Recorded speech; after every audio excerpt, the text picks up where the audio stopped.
Bienvenidos a Desmenuzando la Conversación con USAPIC, un espacio del Consejo de Exportadores de Carne de Ave y Huevo de los Estados Unidos, patrocinado por The Ohio Soybean Council, donde los expertos de la industria de los alimentos comparten temas relevantes y de interés. Hola, ¿qué tal amigos? Bienvenidos sean todos ustedes a un nuevo podcast de USAPIC. USAPIC es el Consejo de Exportadores de Carne de Ave y Huevo de los Estados Unidos, USAPIC por sus siglas en inglés. Muy interesante, doctora, muy interesante el dato que nos acaba de dar de lo que es la desnutrición temprana y cómo combatirla o cómo tratar de eliminarla. Pues sí, por supuesto que sí. Lo que pasa es que tienen que tener la disponibilidad de ese recurso, que es el pollo, ¿no? Entonces, si tienen la posibilidad de consumir, aunque sea 2 veces, 3 veces a la semana, carne, o sea, me refiero a carne de pollo, ¿sí? Si tienen oportunidad, pues que lo hagan. Y si no, la otra opción es el huevo. ¿Por qué? Porque la otra opción de origen animal, súper económica, súper accesible, que además es extendible. ¿Por qué? Porque puedes mezclarla con otros alimentos y hacer crecer esa porción, pues es el huevo. Entonces, si tú puedes comprar 1 o 2 veces pollo a la semana y darlo a tu familia, pero comerlo tú, como mujeres embarazadas, tenemos 34.9% de mujeres en embarazo que tienen desnutrición, ¿sí? Y las no embarazadas es el 17.5%, que si por chiripazo se llegan a embarazar, ya empiezan con deficiencias nutricias un embarazo. Entonces, por eso se aconseja dar preventivamente ácido fólico antes de que se embaracen, para evitar que sus hijos de inicio, como a veces se embarazan y no se dan cuenta en el primer mes, ya afectan lo que es la formación de lo que es la columna vertebral de su hijo. Entonces, ¿en qué las va a beneficiar el consumo de la carne de pollo? Número 1, es muy digerible. Para cualquier persona es recomendable en cualquier edad y condición. En todos los tipos de dietas terapéuticas quiero decir, los médicos y los nutriólogos, lo que más recomendamos es pollo como una carne fácil, accesible, variada, que puede ser muy diferentes las formas en las que tú puedes cocinar en nuestro país este producto, y que además está identificado en nuestra nación.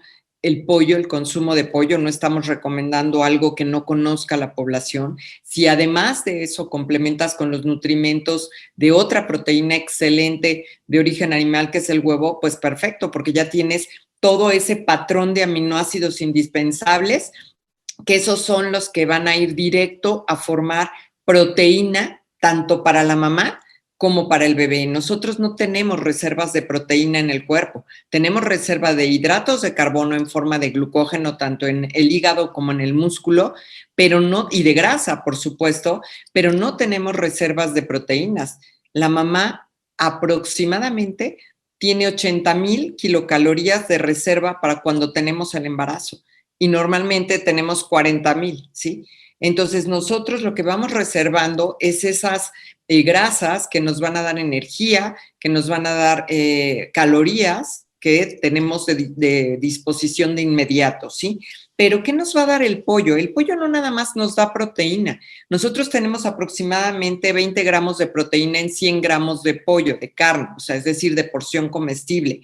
Pero no nada más nos da eso, nos da potasio, nos da selenio, nos da vitaminas del complejo B. ¿Para qué nos sirven las vitaminas del complejo B? Para aprovechar los nutrimentos, para poder disponer de esa energía, de esas grasas. Para eso sirve todo el complejo B, y normalmente se comen en unión, es decir, en un solo producto los contiene, ¿sí? Entonces nosotros tenemos, por ejemplo, en el caso del huevo, únicamente le falta la vitamina C, y en el caso del pollo tiene selenio, que también es un antioxidante importantísimo en la alimentación.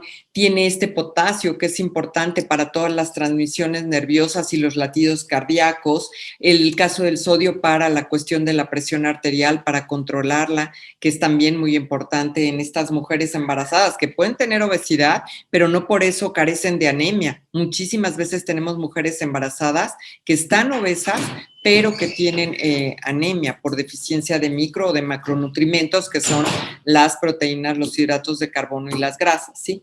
Entonces, el pollo no nada más es una fuente de una sola de un macronutrimento como es las proteínas, las grasas y los hidratos de carbono, no tiene. De hecho, no tiene hidratos de carbono, pero esos los obtenemos de nuestra alimentación fácilmente, en fruta, en verdura, en cereales, en leguminosas, en granos, pero no obtenemos de la proteína en todos los alimentos. Es muy poca la cantidad que tienen los cereales y pues no se diga las frutas, no es una fuente de proteínas. Oiga, Entonces Tere, aquí es muy importante esto. ahora sí que me voy a regresar un poquito, o le voy a pedir que nos regresemos un poquito. Hace rato dio un dato muy interesante de 40,000 calorías, no, reserva calórica de 80,000 de calorías 80,000 para las mujeres, para las mujeres embarazadas. Eso es lo que logramos acumular en un embarazo. A eso voy. O sea, la mayoría de las mujeres que yo conozco, que he sabido que están embarazadas, sufren y se enojan porque engordan. Pero hay una razón científica y natural. Por supuesto. Ahorita si no engorda, explico. entonces el bebé no va a estar les nutrido. explico, porque ¿sabes qué? Mucha de la desnutrición que están teniendo hoy algunos bebés, y sobre todo en clases socioeconómicas altas, es que no quieren engordar. Y como no quieren engordar, pues ya no toman leche, y como no quieren engordar, pues ya no comen gluten, y como no quieren engordar, ya no comen, y toda es dieta sin, ¿no? Entonces dices, ¿cómo te pones a hacer una dieta de reducción de peso cuando estás en embarazo? El embarazo no es una etapa para bajar de peso, es una etapa que requiere aumento de peso para lograr esa nutrición para ese bebé que estás gestando. Si quieres saber más de este tema, escucha el episodio 3 con la doctora Tere Rull, nutrióloga, que nos explica acerca de la desnutrición temprana.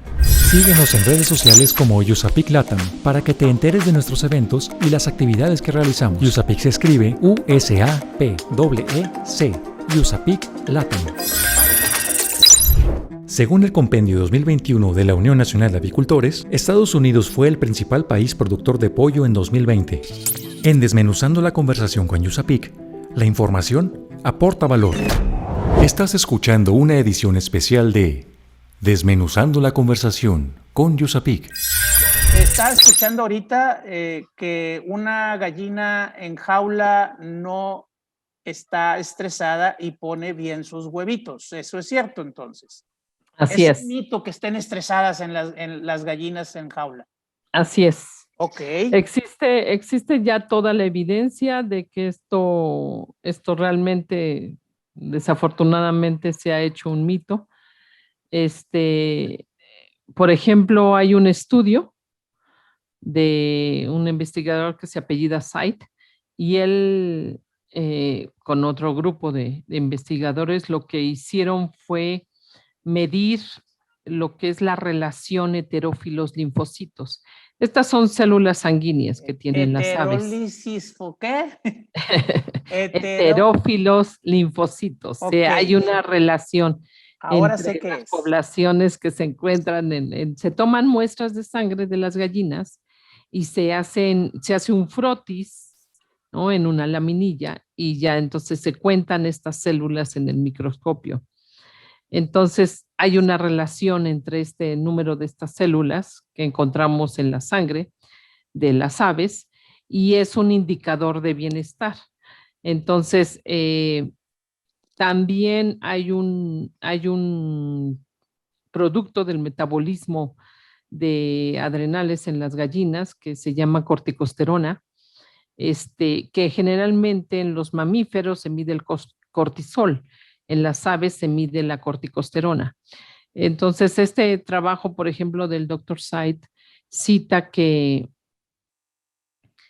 la relación heterófilos-linfocitos y el nivel de corticosterona en huevo, él lo que hizo fue a diferentes edades de 3 diferentes estirpes en gallinas alojadas en estos sistemas de jaulas, obtuvo obviamente el huevo, porque producían estas gallinas, y midió los niveles de corticosterona en el huevo y encontró que no existe una elevación de este indicador de bienestar. O sea, lo que podemos decir es que las aves realmente no se encuentran en una condición de estrés. Y por lo tanto, eso es lo que nos lleva a tener el sustento. Y bueno, hay otros trabajos junto con el del doctor Said, pero el tener el sustento para decir una gallina que está en una jaula no se encuentra en estado de estrés continuo. Y aquí nos lleva a una de las definiciones que también se manejó en la OIE, que el bienestar, como definición, se decía que era el estado en el cual un animal se adapta a su medio ambiente. Entonces, de las conclusiones de investigaciones, como la que cito del doctor Said, dicen finalmente las gallinas se adaptan a la situación de vivir en una jaula. Ándale, ok. Entonces, es un hecho que hay una muy estrecha relación entre el estrés que sufre la gallina y la producción de huevo. Si no hay estrés, hay buena producción de huevo. Definitivamente, definitivamente, licenciado. En la granja donde yo trabajo, por ejemplo,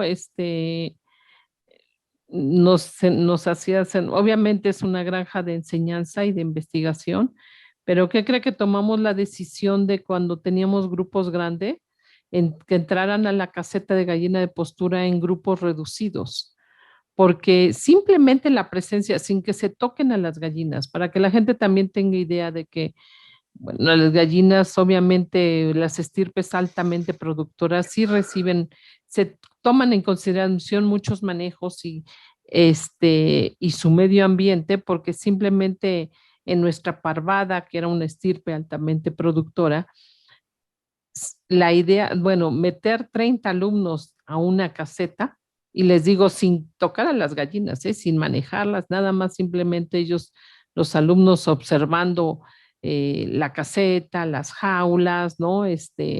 La disposición de los bebederos, de los comederos, todo esto, era suficiente esta cantidad de alumnos para que la gallina bajara su producción.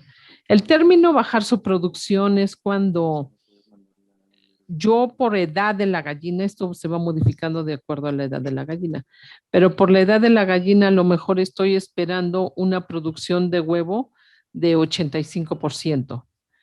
Y por alguna razón, por un ruido muy fuerte, por esta condición a lo mejor de ver mucha gente en una caseta, estas condiciones hacen que al otro día, a lo mejor en vez de tener este 85% de producción, voy a tener una producción de 80%, 79%, hasta 75%.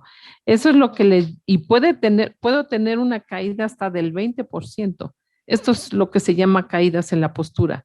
Y como le digo, una población de esas gallinas ese día no puso huevo y simplemente está asociado al estrés. Entonces, como le digo, nosotros en la granja empezamos a ver esto, que cuando metíamos grupos grandes, pues bajaba la producción.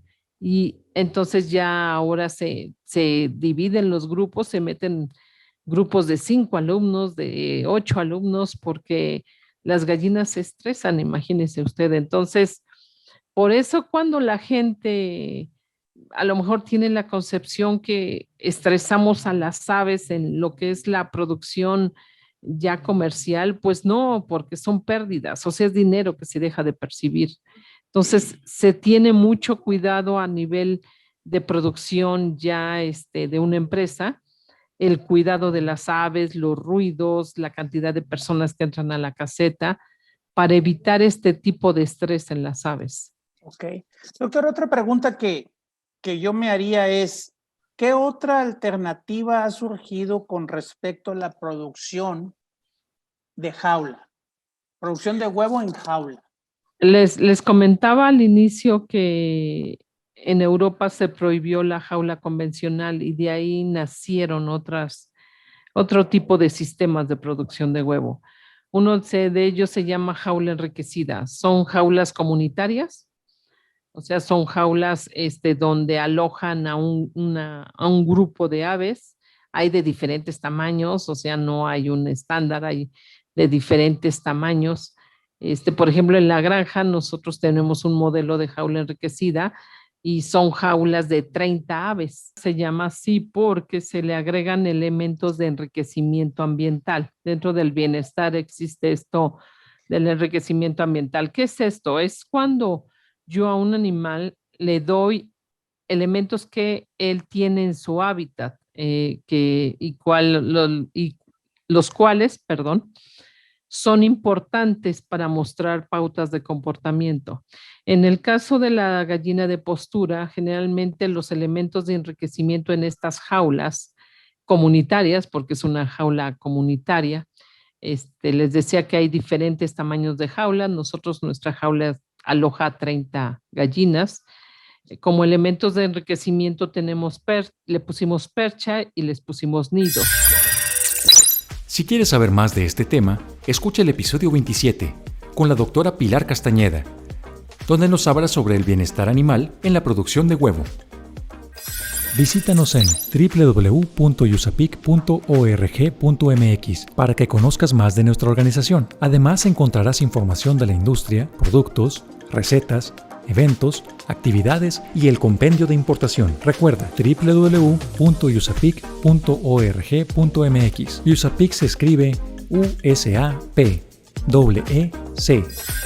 Si deseas asesoría relacionada con la reformulación o el desarrollo de nuevos productos, contáctanos a través del correo electrónico proyectos@usapic.org.mx.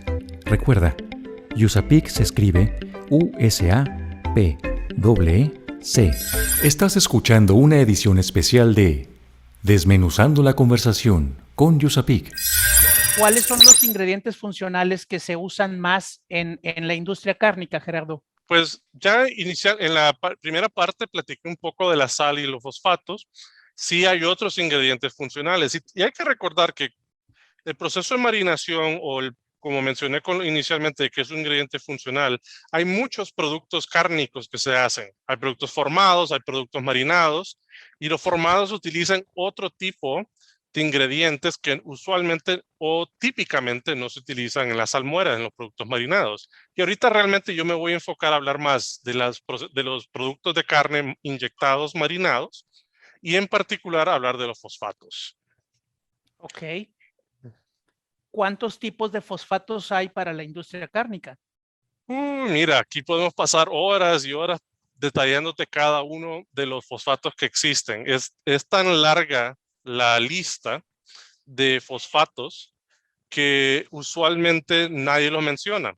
Porque hay que tener en cuenta que el fosfato es una molécula compleja, pero sencilla a la misma vez. Cuando nosotros hablamos de fosfatos, todo empieza con el ácido fosfórico. Esa es la base de todo ingrediente. Tú tomas ese ácido, todo ingrediente a base de fosfato.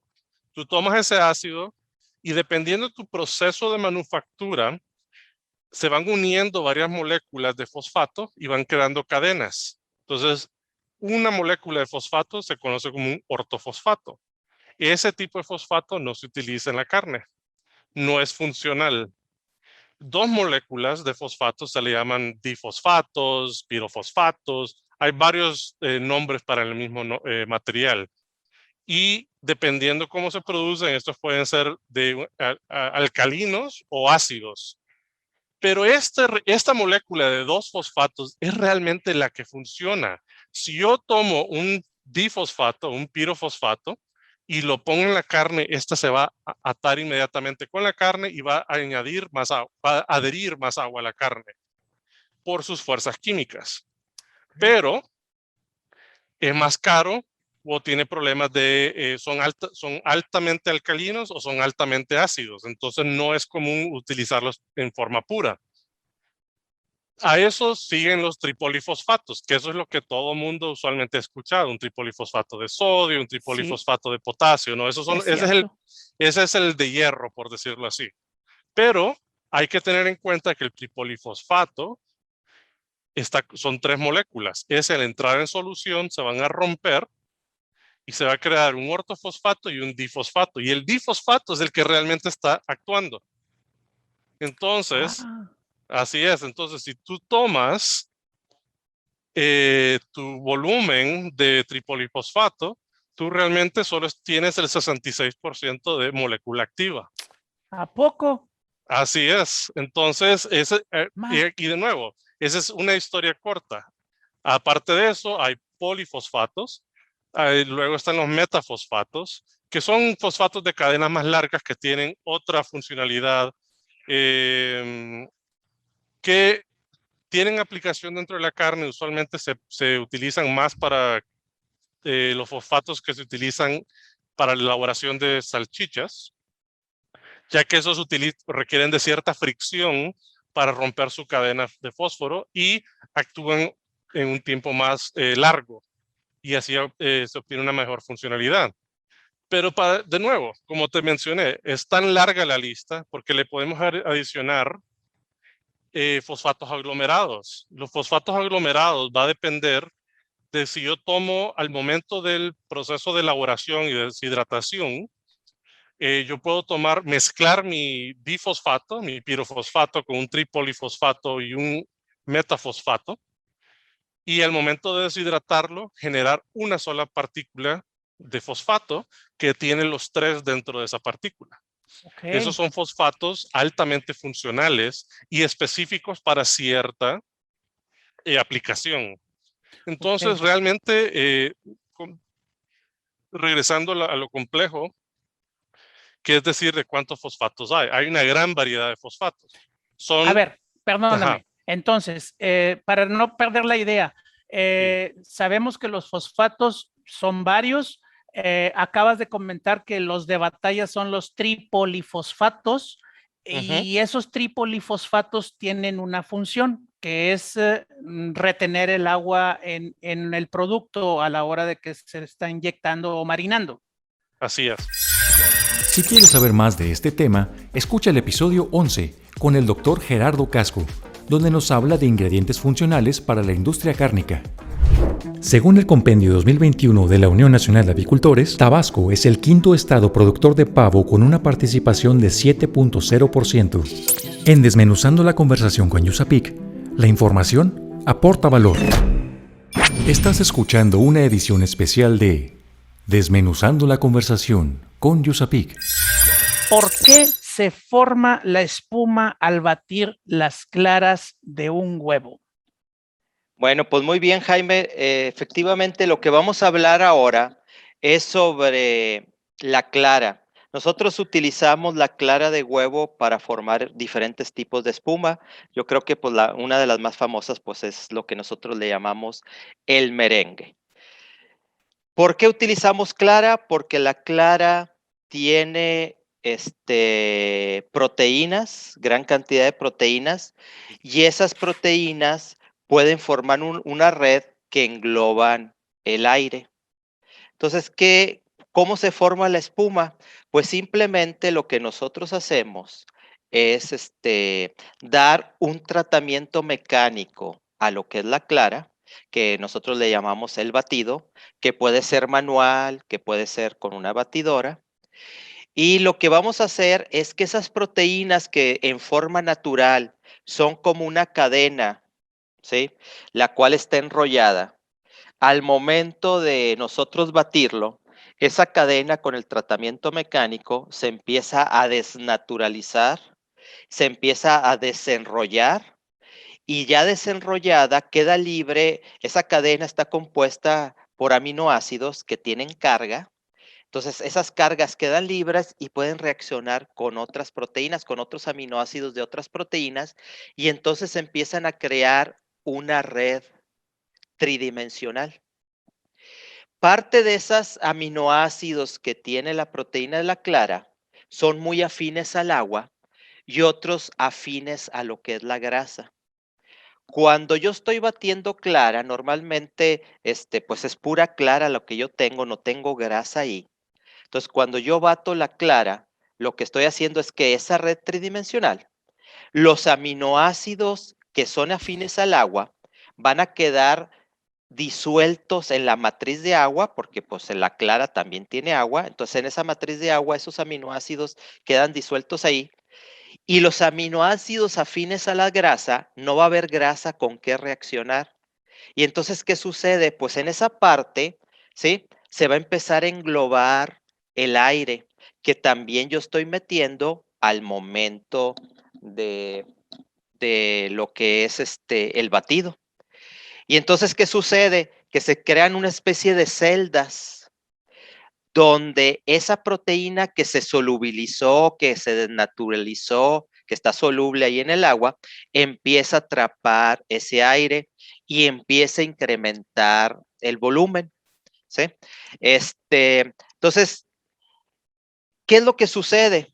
Bueno, químicamente, como el nombre lo dice de esta presentación. Bueno, al principio hay unas proteínas que se llaman las homomucinas, que esas proteínas son las que más fácilmente se desnaturalizan, ¿sí? Las que más fácil pierden esa estructura globular que tienen, y entonces son las primeras que empiezan a formar esa red, ¿sí? Después se van agregando otro tipo de proteínas que se llaman las ovoglobulinas, como su nombre lo dicen, son globulinas en forma de glóbulos, y las ovotransferrinas, que también empiezan a formar toda esa red y empiezan a englobar lo que es el aire que estamos introduciendo con el batido y se empiezan a esponjar. Ok. Todo esto, todas estas proteínas se dicen que tienen propiedades surfactantes. O sea, por ejemplo, el jabón tiene una propiedad surfactante, o sea, también crea espumita y demás. Bueno, tienen esa propiedad. Después hay otra proteína que se llama la conalbúmina, que esa proteína no tiene estas capacidades surfactantes. Sin embargo, al estar metiendo oxígeno, al estar metiendo aire en el batido, esta proteína se empieza a oxidar. Se asocia a las otras proteínas que son las que forman la red y vamos a decir que hace una fortaleza. Fortalece esa estructura, la hace más rígida y entonces se puede capturar mejor el aire. Entonces, la interacción sobre todo de estas 4 proteínas que acabamos de ver, donde 3 son las que forman esas celdas y la última le da la rigidez, son lo que forman lo que nosotros le llamamos la espuma del huevo.